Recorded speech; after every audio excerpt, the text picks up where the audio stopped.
All right, so we are in the woodshed right now, and basically we are in the process of processing one of our ram lambs.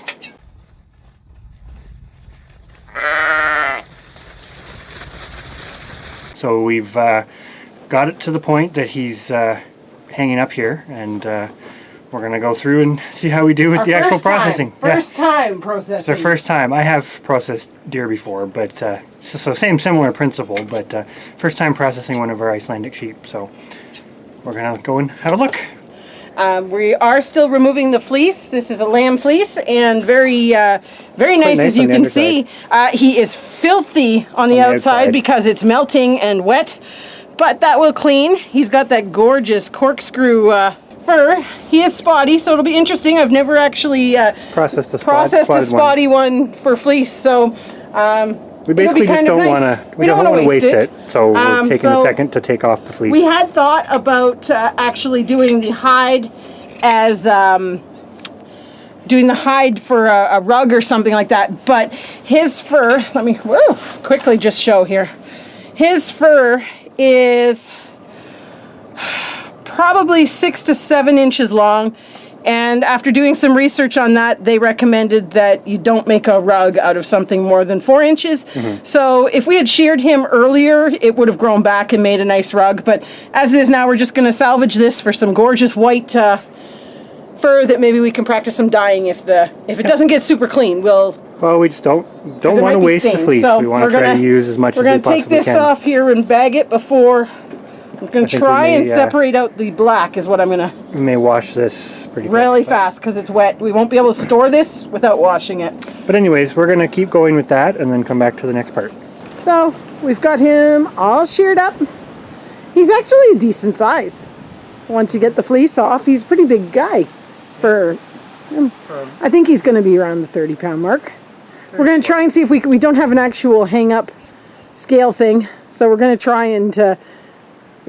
weigh holding him stand holding him on the scale, see what it comes out to, but we're going to see if we can get to the next step. This is all a learning experience, so we are getting there. I want to say we've been probably about an hour and 20 minutes between the taking off the fleece and now Chris has removed the skin. And next step for us is removing the innards, and then it's kind of been mixed what we've read about leaving it to hang. I don't know if we're going to or not. We haven't really decided on that.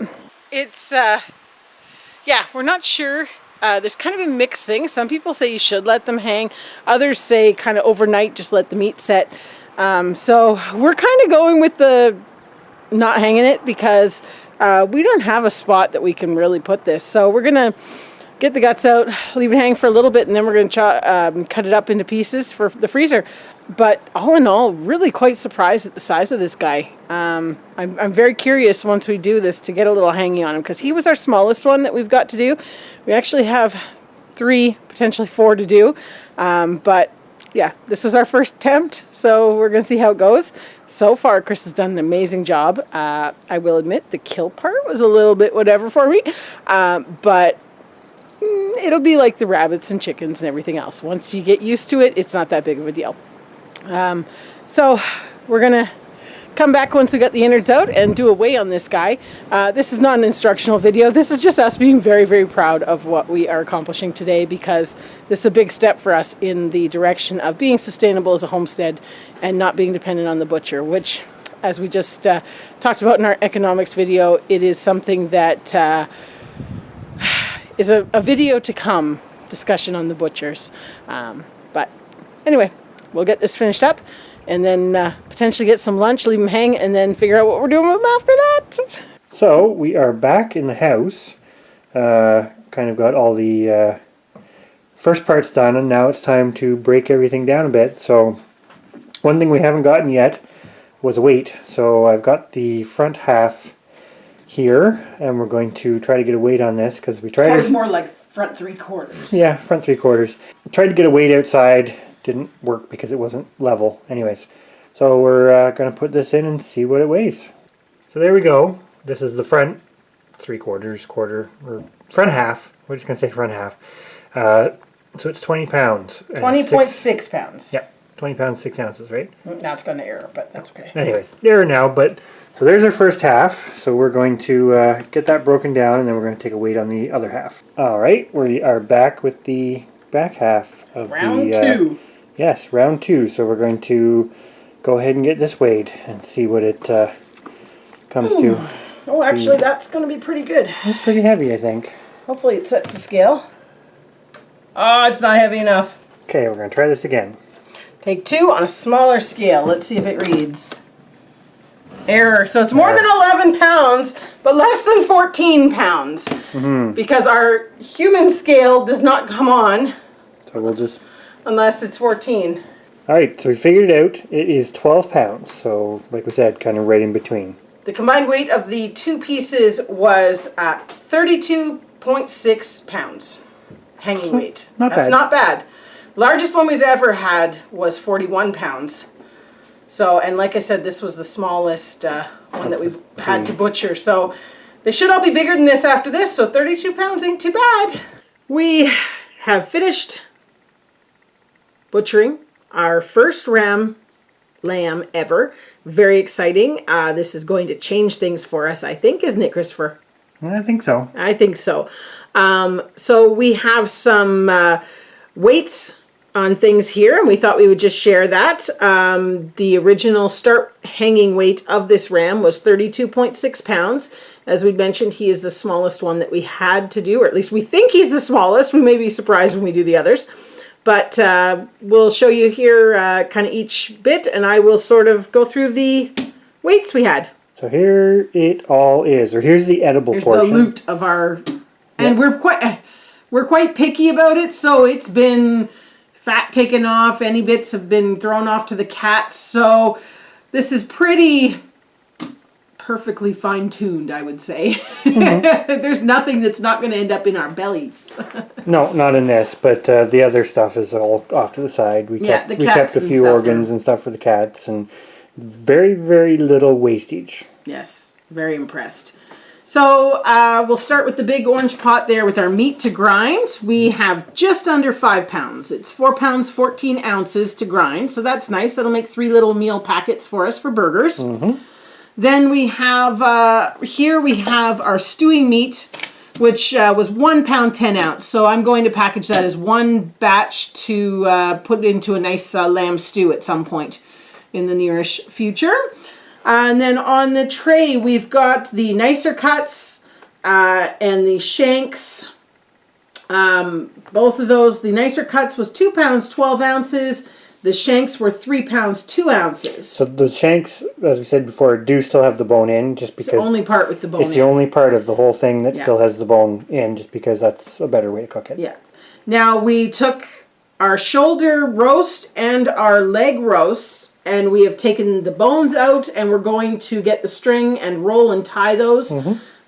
So the leg of lambs, we had 2 of them, totaling 5 pound, 12 ounces. And the shoulder roast, 2 of them, totaling 3 pounds, 4 ounces. So all in all, that's not bad from the one ram. And as we say, between taking the fleece, when we're going to process that, and we did take the... There's a lot of cat food. What did we take? We took, yes, the trimmings and bits. There would have been probably at least 3 to 4 pounds of cat food. And just out of all the fat bits and things, and we are suet for the birds. Yeah, we kept the suet out of the carcass, and we are going to boil down some of the bigger bones that are left. Yeah, and, broth, and then bones go to the chickens to be picked clean. Pick out. So absolutely nothing wasted. So in total, we had 21 pounds, 8 ounces, or 21.5 pounds of deboned meat, which is absolutely fantastic. Now, comparing that to the hanging weight of the animal at 32.6 pounds, that gives us a bone-to-meat ratio of 66% on these Icelandics. Now, as we mentioned, we were pretty ruthless. We took out lots of stuff for the cats because we're picky eaters. We still have it. It didn't factor into this final weight. Yeah. it was just sort of because we were looking up what the average bone to meat ratio is from hanging weight to deboned, and it is usually around the 75% according to Google. The be all and end all. So we're a little bit under that, but I'm going to account for the fact that we took a lot of stuff off for cat food that is not included in our personal consumption meat. So I'm going to say that these guys are pretty fantastic for the amount of meat we're getting off of an animal. I'm very pleased with that. And like I said, I mean, the largest ram we ever sent to butcher was 41 pounds. So this guy was significantly smaller than that when you consider that's a 10-pound difference almost. So, And we didn't have to send him to get butchered. Which means we didn't spend $125. Woo! Makes it a little more worthwhile, actually, and really puts it into perspective. Anyways, this is, I mentioned earlier, this is all going back to the conversation that we should have, a farm pondering video about the butcher, and where that's going. Because this is something that is a game changer, I think, for our homestead as far as expenses, which we've just gone through our whole economics and realized we need to put that into consideration. But on that note, we are extremely happy, so we're going to get this into the fridge, and we're probably going to let it sit in the fridge for maybe a day or two to sort of, I don't know what the proper term, age a little bit.